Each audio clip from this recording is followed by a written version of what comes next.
directly for A&W Weatherstrip, and he will demonstrate its replacement.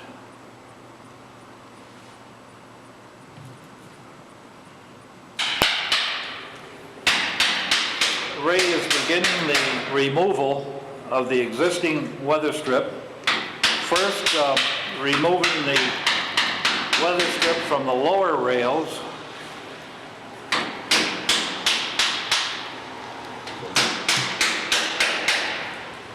And after that, he'll do the upper rails. The purpose of this is to be sure that as he pulls out the lower, that if there's any settling toward the pivot point, that it settles. That's not too important, but it's one of the things he does, and he has several pliers. This particular pair is a common plier, and he just pulls the existing weather strip out. This one here,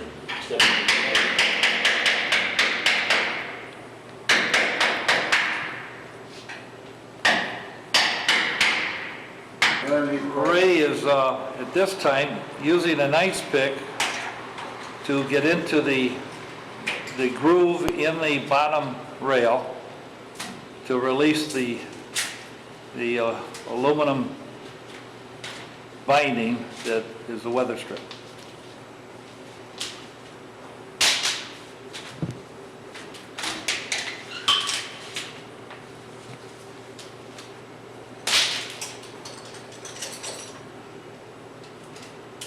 Now the lower rail, and usually the pliers take care of that. Now he will continue going up on the ladder to take care of the higher one. This particular sash is approximately 36 by 76. And I'll give you an idea of why the ladder is necessary and for Ray to get on top to pull it out with relatively an easy removal.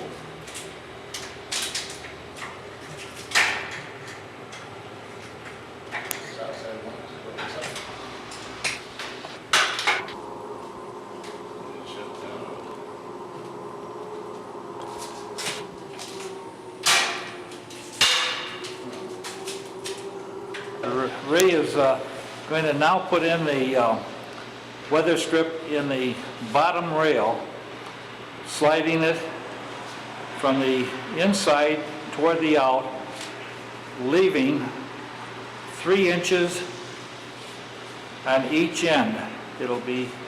That will allow for the corner pieces, which are 3 by 3. Now it gets slid through. Sometimes it's a little slower, and sometimes we use a very fine grade of oil, similar to 3-in-1 oil, to lubricate the aluminum portion of the weather strip to slide in that rail. He is holding a tool that he made that taps in the weather strip from this end, 3 inches from here. and it allows 3 inches and kind of sets it in position. It's a gauge, and that's how he maintains the 3 inches at each end for the corners. Now Ray seats the weather strip in the bottom rail by tapping up with a plastic hammer, sometimes rubber mallet, but that type of a hammer, and it won't break the fabric, neoprene coated fabric that is in the binder. Now hold it right down there near the corner. Ray is going to show you how that tab is put into the opening of the miter to create the 90-degree corner, and that's what it looks like. but that tab must be tucked in to assure water tightness. Now it gets installed. He slips that end into the hollow opening of that straight piece of weather strip. That end on the corner is cut on a bias for that purpose.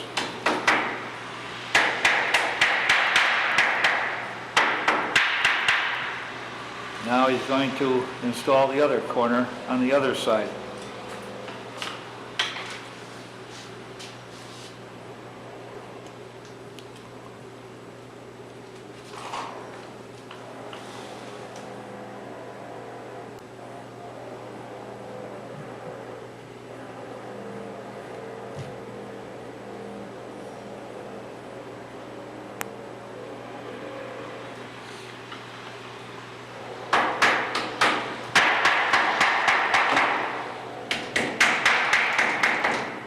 That takes care of the corner on this side, and Ray will pivot the sash now. At first he must seat the weather strip on the outside.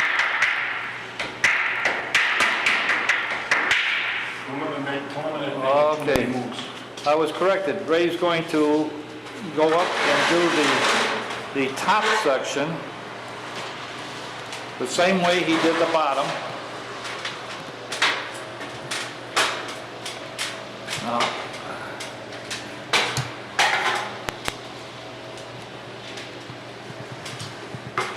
this will avoid pivoting the sash unnecessarily. And a little hard to see at this point, and I can't move the camera, but it's there.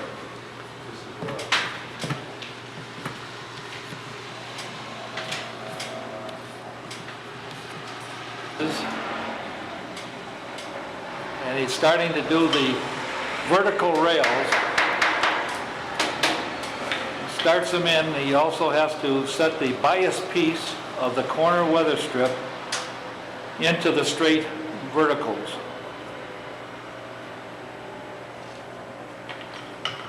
I'm going to zoom in on this.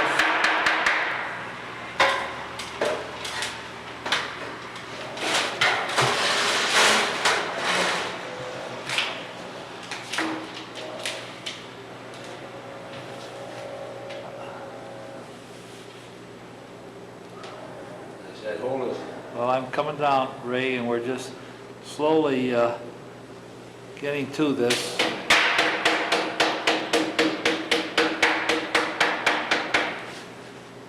This is being tapped in, as you see.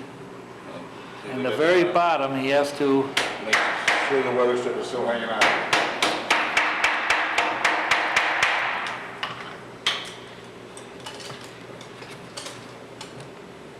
You're gonna be able to see this, I don't think. Now this will be a little harder to see.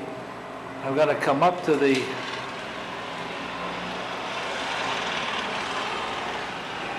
Grab this right on the end. Stuff it up in there. this will be a little difficult to see. And I got the weather strip now, the corner is put into place. Corner's in place and he's ready to seat it.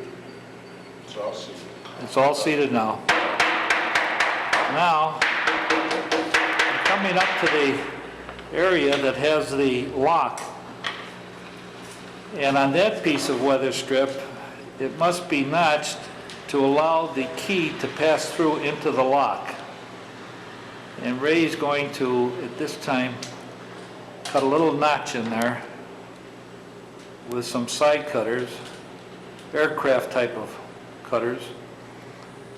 At least that's what suits him better for that type of cut. As soon as that's done, he can start to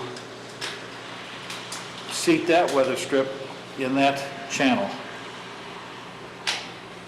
And that'll accomplish the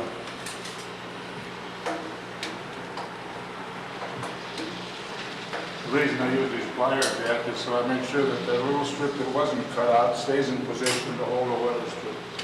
It's right in the correct position. Okay.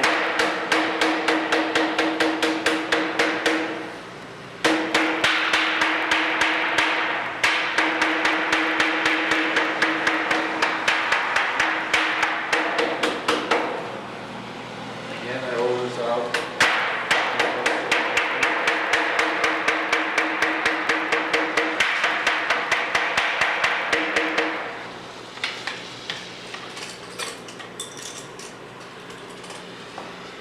Now the final part of that particular rail, vertical rail, and that second piece of interior sided weather strip is to tuck that corner bias into the straight piece and seat the window. I'll pan that straight up. That's all installed now. I'm ready to rotate the window to the other side. You notice the window's a little tight.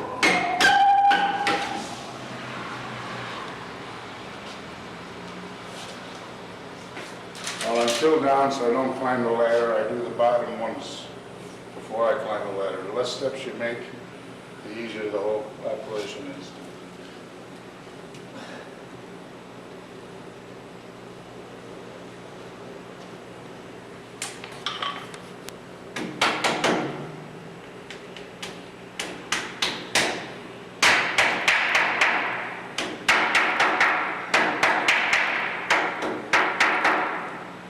That's one piece of the one corner piece, and now the other corner piece gets put in the same way we did the other side.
Fart.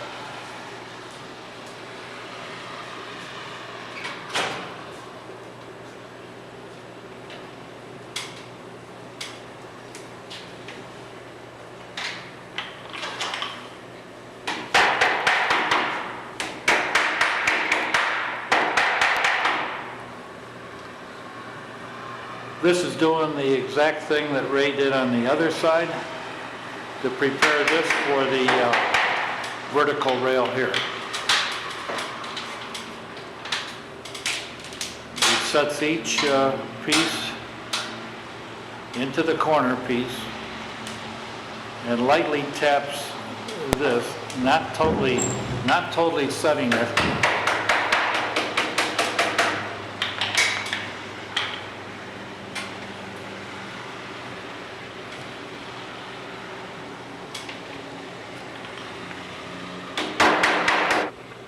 Now, Ray has completed the bottom corner and proceeding to set the strip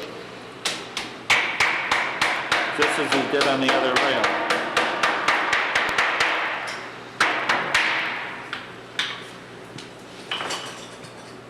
And that completes it at that point there.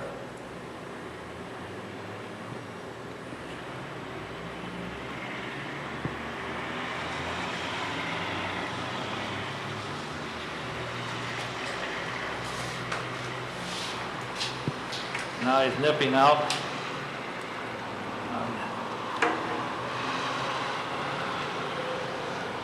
Nipping out for the key, so the key can pass through to the lock. And this is the last part of the operation and the last piece of weather strip to be installed. As soon as this is completed, he will pivot and lock up the window.